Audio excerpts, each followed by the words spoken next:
This is Pool Hill, and in the foreground you can see some brash marks we put in with the tractor to manage heather burning when it can take place in late autumn and early spring. This is the pool that gives Pool Hill its name. Again, heading east you can now see more brash marks, and on the left is a little dew pond which we've put in that helps give water for the sheep, the ground nesting birds, and produces insects, which is a vital part of the food for many of the birds on the hill.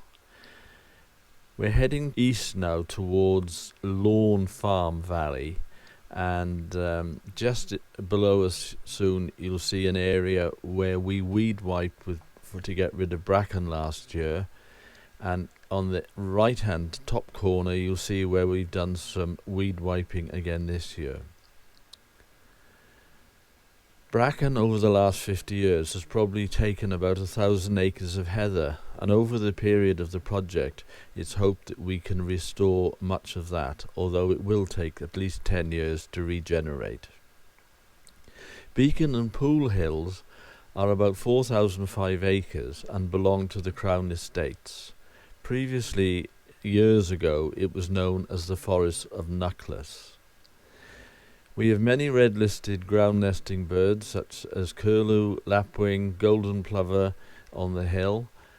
Grouse, hen harrier are also red-listed, merlin, and the long-term aim of the project through predation control and habitat management is to help those birds regenerate.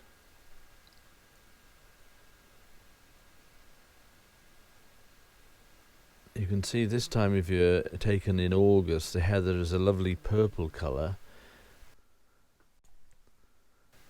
It doesn't take very long for it goes back to the grey. The green bits in between are wimberry plants that abound over the hill, but we never seem to produce a lot of wimberry. Looking off Pool Hill towards Stanky, you can now see in the very top side of the picture where we weed wiped a lot of bracken last year, and in the foreground where those ridges and the sheep are is where we weed wiped bracken this year.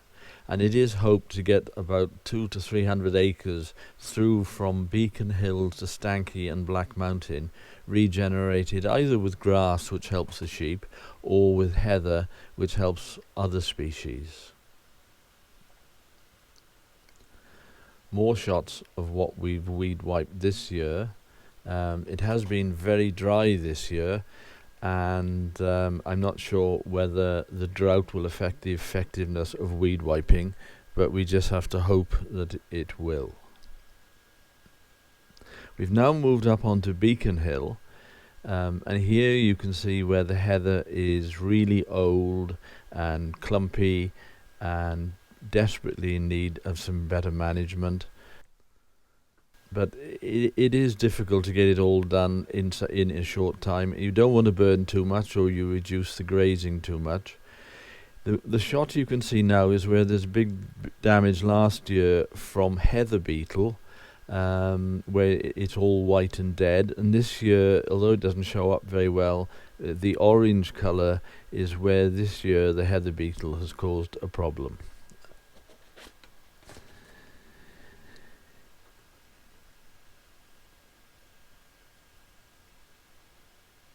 Another couple of pools there to help the insects. We have had to carry water onto the hill this year into little dew pans to try and give the birds some water, but it has been difficult, and it's been a very difficult dry summer.